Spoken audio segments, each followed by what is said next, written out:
बिस्मिल्लाहिर्रहमानिर्रहीम। अस्सलाम वालेकुम my dear students lecture number 3 electromagnetism chapter number 19 में अर्थ मैग्नेटिक फील्ड के टॉपिक के साथ अंजुम मजीद ख्वाजा आपके सामने हाजिर खिदमत है। स्टूडेंट्स, आज हमारा टॉपिक है अर्थ मैग्नेटिक फील्ड। ये क्या चीज है हमारे पास?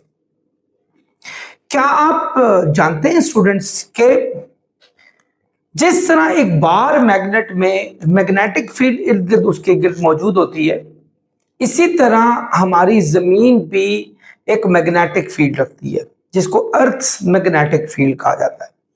यानी अगर हम ये कह दें कि हमारी जमीन भी एक अपने इर्द गिर्द मैग्नेटिक फील्ड का हसार लिए बैठी है, तो इस बात में किसी किस्म की कंजूसी नहीं होगी। ये आप देखें, मैंने डायग्राम बनाई हुई है कि ये एक जमीन है और इसी तरीके से हमारे पास इसमें भी जो है मैग्नेटिक फील्ड हमने ड्रॉ की हुई है। बस फर्क सिर्फ इतना होता है स्टूडेंट्स के जो आपका जमीन का जो जियोग्राफिकल नॉर्थ पोल होता है ना, वो मैग्नेट का वही वाला साउथ पोल होता है, और इसी तरह जो जियोग्राफिकल साउथ पोल जो हमारा जमीन का होता है वो मैग्नेट का हमारे पास नॉर्थ पोल होता है। यानी उसका नॉर्थ, इसका साउथ, इसका साउथ, इसका नॉर्थ, ये एक थोड़ी सी चेंजेस होती हैं। बाकी हमारे पास ये जमीन बिल्कुल उसी तरीके से बिहेव कर रही है जैसे हमारे पास एक बार मैग्नेट बिहेव करता है। डियर स्टूडेंट्स, आप जानते हैं कि मैग्नेटिक फील्ड की एक यूनिट होती है जिसको कहते हैं टेस्ला। टेस्ला ये यूनिट होती है, मैग्नेटिक फील्ड की यूनिट भी कहा जाता है इसको।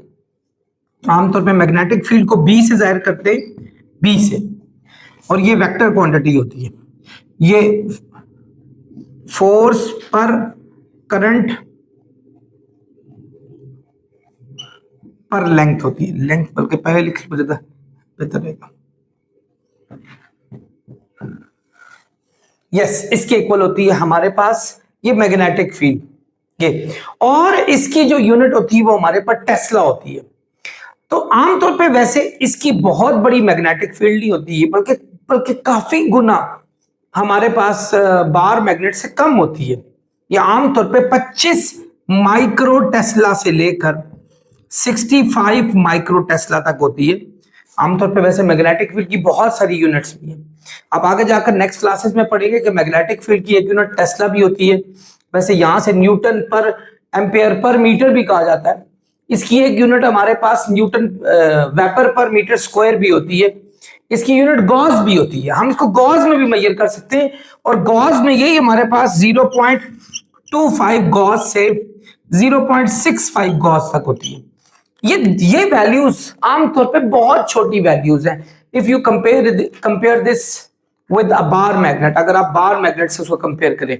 लेकिन बहरहाल हमारे पास जमीन भी बिल्कुल इसी तरह मैग्नेटिज्म रखती है जिस तरह हमारे पास एक बार मैग्नेट मैग्नेटिज्म रखता है। सो आई होप आपको मेरी बात समझ आ गई होगी। डियर स्टूडेंट्स, इन्हीं दो पोल्स की वजह से एक नॉर्थ, इसको हम डाईपोल भी कहते होते हैं। क्या कहते होते हैं? डाईपोल। डाई का मतलब होता है टू और पोल का मतलब होता है पोल, यानी डाईपोल्स हमारे पास इसको कहा जाता है। अब क्वेश्चन मार्क ये है, how magnetic field is produced, यानी आपकी मैग्नेटिक फील्ड कैसे पैदा होती है। यानी कभी आपने सोचा ये क्या हुआ, कोई आपका जमीन कोई मैग्नेट तो नहीं है, तो ये मैग्नेटिक फील्ड कैसे पैदा हुई? आप मेरा एक लेक्चर 9th क्लास में लाजमी सुनिएगा कि मैग्नेटिक फील्ड आमतौर पर पैदा कैसे होती है। उसके लिए दो मेन चीजें हैं, लेकिन उसमें एक तो मैंने अभी आपको पिछले लेक्चर नंबर 1 और लेक्चर नंबर 2 में भी बताया था कि जब किसी भी कंडक्टर में से करंट गुजर जाता है ना, तो उसके इर्द गिर्द मैग्नेटिक फील्ड प्रोड्यूस होनी शुरू हो जाती है। आपकी इस जमीन में स्टूडेंट्स याद रखें, जो आउटर कोर होता है ना, वहां बहुत सारा निकल, आयरन वगैरह मौजूद होता है, और वो सही मोल्टन पार्ट होता है आपका, यानी खोलता हुआ, यानी सही गर्म होता है, और उस मोल्टन होने की वजह से वो एक अच्छा कंडक्टर भी बन जाता है हमारे पास, यानी आराम से चार्जेस एक जगह से दूसरी जगह तक फ्लो कर सकते हैं।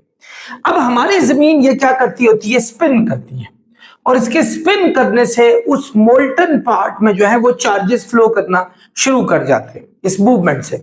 और जब वो चार्जेस फ्लो करते हैं तो समझ लें करंट आपका जो है वो फ्लो करना शुरू हो गया। जब करंट फ्लो करेगा तो उसके इर्द गिर्द क्या हो जाएगा, हमारे पास मैग्नेटिक फील्ड प्रोड्यूस होनी शुरू हो जाएंगी। और ये मैग्नेटिक फील्ड आपकी इसी तरीके से नॉर्थ से निकलती है और साउथ में जाती है और ये पूरा हसार आपका बना लेती है। सो कैसे मैग्नेटिक फील्ड आपकी प्रोड्यूस हुई, मोल्टन पार्ट में जो वो स्पिन पैदा हुई और उस स्पिन से जो चार्जेस उनके फ्लो हुए, उन चार्जेस ने क्या किया, एक इलेक्ट्रिसिटी प्रोड्यूस की और उससे हमारे पास मैग्नेटिक फील्ड पैदा हुई।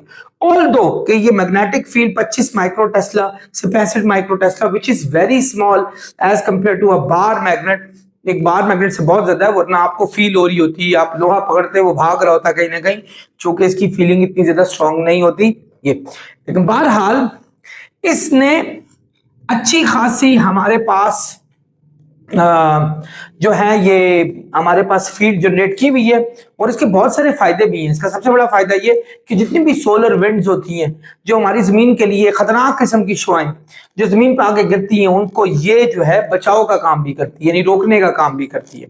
तो यानी हमारी कुदरत ने ये एक बहुत अच्छी हमारे लिए एक आसानी प्रोड्यूस की है कि हम जो है बहुत सारी खतरनाक शुआओं के असरात से भी बच सकते हैं। सो वो मैं आपको बता रहा था कि उसके स्पिन से जो वो प्रोड्यूस होता है इसको जियो डायनामो इफेक्ट भी कहते हैं, क्लास 9 में भी आप पढ़ कर आए थे, और उसी से ये सारा कुछ होता है। एक बात, ये थोड़ी सी टिल्टेड होती है, नियरली ये 11.5 डिग्री टिल्टेड होती है, ठीक है, ये याद रखें, हमारी जमीन का जो है वो थोड़ी टिल्टेड होती है और नॉर्थ पोल से निकलते हुए साउथ पोल में इन होती है। तो बच्चों ये था इसका एक छोटा सा जायजा, एक छोटा सा टॉपिक था जो मैं आपको बताना चाहता था। पहले मैंने सोचा था कि इसको टॉपिक नंबर 2 के साथ डालूं, लेकिन वो बहुत बड़ा हो जाना था, तो मैंने इसके लिए सेपरेट वीडियो बनाई। अपना बहुत ख्याल रखिएगा, नेक्स्ट लेक्चर तक आप लोगों से इजाजत चाहता हूं। अल्लाह हाफ़िज़।